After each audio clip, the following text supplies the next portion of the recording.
श्री गणेशाय नमः। जय श्री कृष्ण, राधे राधे। नमस्कार दोस्तों, आप सभी को देवउठनी एकादशी की ढेर सारी शुभकामनाएं। ईश्वर आप सभी के व्रत और उपवास स्वीकार करे, आपकी सारी मनोकामनाएं पूरी हो। दोस्तों, आज इस वीडियो में मैं आपको बताऊंगी साल 2023 में देवउठनी एकादशी कब है, इसका शुभ मुहूर्त क्या होगा। मैं बताऊंगी इसके महत्व के बारे में और बताऊंगी इसके पूजन विधि के बारे में। विष्णु जी के प्रिय तुलसी दल कब तोड़े, व्रत में क्या खाए क्या ना खाए, आप जानेंगे तुलसी विवाह की संपूर्ण सरल विधि और देवउठनी एकादशी की पवित्र एवं पौराणिक कथा। तो चलिए दोस्तों, आज का वीडियो शुरू करें। तो प्रेम से बोले विष्णु भगवान की जय, तुलसी माता की जय, लक्ष्मी माता की जय। हरि ओम। दोस्तों, देवउठनी एकादशी व्रत कार्तिक माह के शुक्ल पक्ष की एकादशी तिथि को रखा जाता है। इसे हरि प्रबोधनी एकादशी और देवोत्थान एकादशी के नाम से भी जाना जाता है। देवउठनी एकादशी को चतुर्मास का समापन होता है। साथ ही विवाह, मुंडन, गृह प्रवेश जैसे मांगलिक कार्य पर लगी रोक भी हट जाती है। इसी दिन व्रत रखकर भगवान विष्णु की पूजा करते हैं और अगले दिन तुलसी विवाह का भी आयोजन होता है। व्रती अपने घरों में तुलसी के साथ भगवान शालिग्राम का विवाह कराते हैं। इससे सुख और सौभाग्य बढ़ता है। आइए दोस्तों, अब जानते हैं इस साल देवउठनी एकादशी कब है। देवउठनी एकादशी का पूजा मुहूर्त, पारण का समय और महत्व क्या है, इसके बारे में जानते हैं। दोस्तों, कहा जाता है कि कार्तिक शुक्ल एकादशी तिथि को देवतागण उठते हैं, इसके लिए इसे देवउठनी एकादशी कहते हैं। पंचांग के अनुसार इस वर्ष कार्तिक शुक्ल एकादशी तिथि 22 नवंबर को रात 11:03 से शुरू हो रही है और यह तिथि 23 नवंबर गुरुवार के दिन रात 9:01 पर समाप्त होगी। उदया तिथि के आधार पर देवउठनी एकादशी का व्रत 23 नवंबर को रखा जाएगा। दोस्तों, देवउठनी एकादशी के दिन भगवान विष्णु 4 माह के योग निद्रा से बाहर आते हैं। इसके बाद वे फिर से सृष्टि के संचालन का दायित्व भगवान शिव से प्राप्त करते हैं। कहा जाता है कि देवउठनी एकादशी को भगवान पाताल लोक को छोड़कर वापस अपने वैकुंठ धाम वापस आ जाते हैं। असुरराज बलि को दिए वचन के अनुसार भगवान विष्णु देवसेनी एकादशी से लेकर देवउठनी एकादशी तक पाताल लोक में रहते हैं। देवउठनी एकादशी के दिन चतुर्मास का समापन हो जाता है, क्योंकि भगवान विष्णु योग निद्रा से बाहर आ जाते हैं। उस दिन से विवाह, मुंडन, सगाई, गृह प्रवेश जैसे शुभ कार्य प्रारंभ हो जाते हैं। उस दिन से इनके लिए शुभ मुहूर्त देखे जाने लगते हैं। दोस्तों, 23 नवंबर को देवउठनी एकादशी पर 3 शुभ योग का निर्माण हो रहा है। उस दिन रवि योग सुबह 6:50 से शाम 5:16 तक है।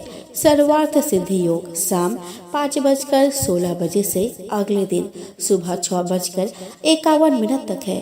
वही सिद्धि योग दिन में 11:54 से अगले दिन सुबह 9:05 तक है। दोस्तों, जो लोग 23 नवंबर को देवउठनी एकादशी का व्रत रखेंगे, वे 24 नवंबर को सुबह 6:51 से सुबह 8:57 के बीच कभी भी पारण कर सकते हैं।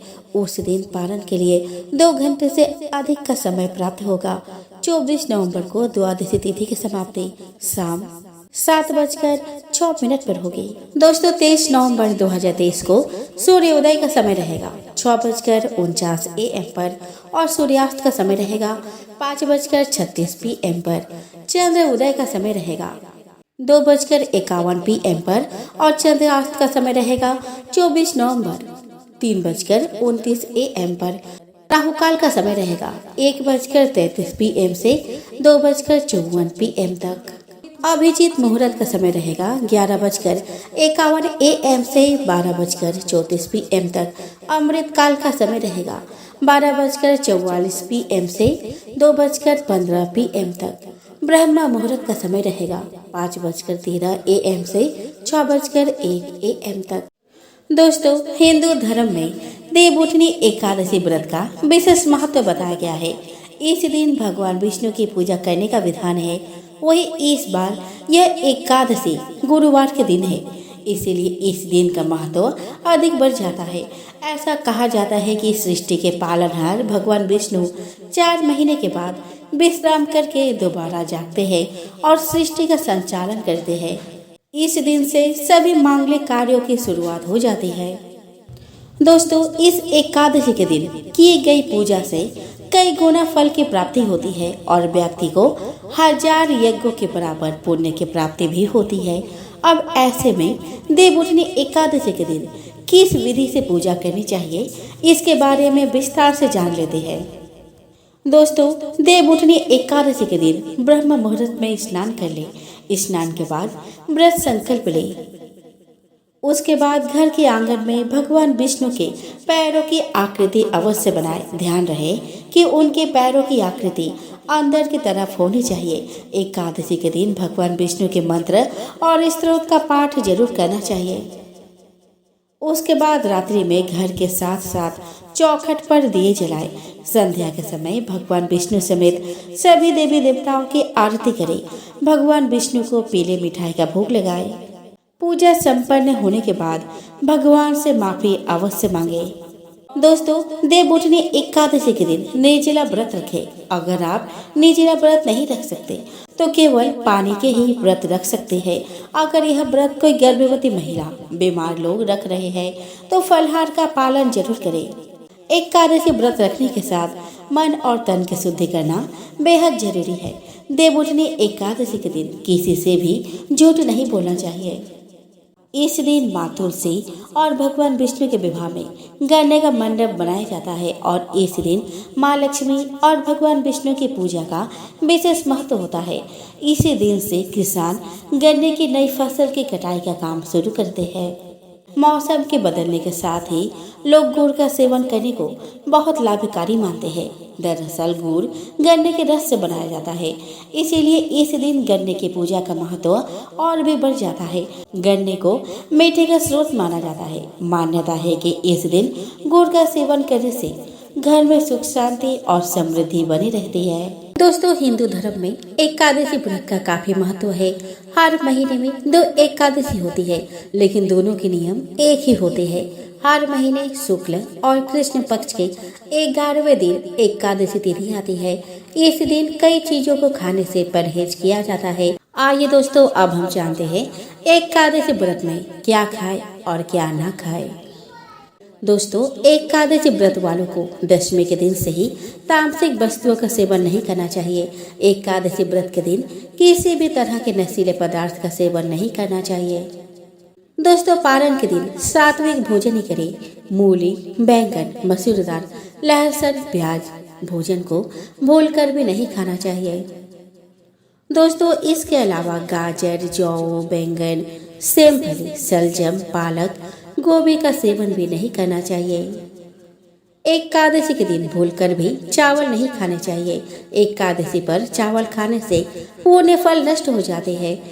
दोस्तों, एकादशी पर पान खाना भी वर्जित है, क्योंकि इससे भगवान विष्णु को पूजा में चढ़ाया जाता है। आइए दोस्तों, अब जानते हैं एकादशी के दिन क्या करना चाहिए और क्या नहीं करना चाहिए। दोस्तों, एकादशी तिथि भगवान विष्णु को प्रिय होती है। अगर संभव हो तो इस पावन दिन व्रत रखें। इस दिन व्रत रखने से भगवान विष्णु का आशीर्वाद प्राप्त होता है। इस पावन दिन भगवान विष्णु के साथ माता लक्ष्मी की पूजा अर्चना भी करनी चाहिए। माता लक्ष्मी की पूजा करने से जीवन में सभी तरह के सुखों की प्राप्ति होती है। धार्मिक मान्यताओं के अनुसार भगवान विष्णु और माता लक्ष्मी की पूजा करने से सभी मनोकामनाएं पूरी हो जाती है। दोस्तों, इस पावन दिन सात्विक भोजन करना चाहिए। एकादशी के दिन मांस मदिरा का सेवन नहीं करना चाहिए। इस दिन पहले भगवान को भोग लगाए, उसके बाद ही भोजन ग्रहण करें। दोस्तों, एकादशी के दिन चावल का सेवन नहीं करना चाहिए। इस दिन चावल का सेवन करना अशुभ माना जाता है। दोस्तों, एकादशी के दिन ब्रह्मचर्य का पालन करना चाहिए और किसी के प्रति अपशब्द का प्रयोग नहीं करना चाहिए। धार्मिक मान्यताओं के अनुसार दान करने से कई गुना फल की प्राप्ति होती है। इस पावन दिन अपनी क्षमता के अनुसार दान जरूर करें। धार्मिक मान्यताओं के अनुसार भगवान विष्णु को तुलसी अति प्रिय है। इस पावन दिन भगवान विष्णु को तुलसी जरूर अर्पित करें। दोस्तों, देव उठनी एकादशी पर भगवान श्री विष्णु का आशीर्वाद पाने के लिए व्यक्ति को प्रातः काल सूर्य उदय से पहले उठकर स्नान करना चाहिए। फिर उसके बाद उगते हुए सूर्य देवता को अर्घ्य देना चाहिए। इसके बाद भगवान श्री विष्णु के व्रत एवं पूजा का संकल्प करना चाहिए और अपने घर के ईशान कोण में उनकी विधि विधान से फल फूल धूप दीप चंदन भोग आदि अर्पित करके पूजा करनी चाहिए। दोस्तों, देव उठनी एकादशी के पूजा में एकादशी की कथा का पाठ या श्रवण जरूर करना चाहिए और सबसे अंत में श्री हरि और माता लक्ष्मी की आरती करना चाहिए तथा अधिक से अधिक लोगों को इस व्रत एवं पूजा का प्रसाद बांटना चाहिए। दोस्तों, हिंदू मान्यता के अनुसार एकादशी का व्रत बगैर पारण के अधूरा माना गया है। इसीलिए व्रत के अगले दिन शुभ समय में पारण जरूर करें। दोस्तों, आपके विवाह में अड़चन आ रही है, रिश्ता पक्का नहीं हो रहा या शादी बार बार टूट रही है तो तुलसी विवाह कराने से लाभ मिलेगा।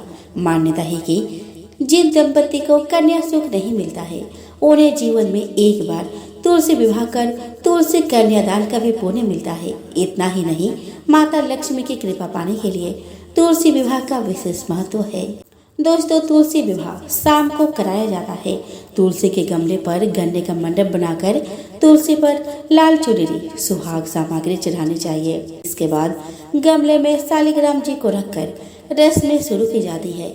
इस दौरान विवाह के सभी नियमों का पालन करना चाहिए। साथ ही इन बिंदुओं के आधार पर विवाह कर्म संपन्न कराएं। दोस्तों, जिनको तुलसी विवाह कराना है वो स्नान कर साफ कपड़े पहन ले। जिन लोगों को तुलसी कन्यादान करना है उन्हें आज व्रत रखना चाहिए। शुभ मुहूर्त में तुलसी पौधे को आंगन या छत पर चौकी पर स्थापित करें। एक दूसरे चौकी ले जिस पर शालिग्राम को स्थापित करें। चौकी पर अष्टदल कमल बनाकर कलश स्थापित करें। कलश पर स्वस्तिक बनाएं और ऊपर आम के 5 पत्ते रखें। एक साफ कपड़े में नारियल लपेटकर कलश के ऊपर रखें। तुलसी के गमले पर गेरू लगाएं और उसके समक्ष घी का दीपक जलाएं। तुलसी के गमले के पास भी रंगोली बनाएं। तुलसी शालिग्राम जी पर गंगा जल से छिड़काव करें। ध्यान रखें कि शालिग्राम की चौकी के दाईं तरफ तुलसी का गमला रखें। तुलसी को रोली और शालिग्राम को चंदन का टीका लगाएं। तुलसी के गमले की मिट्टी पर गन्ने का मंडप बनाएं।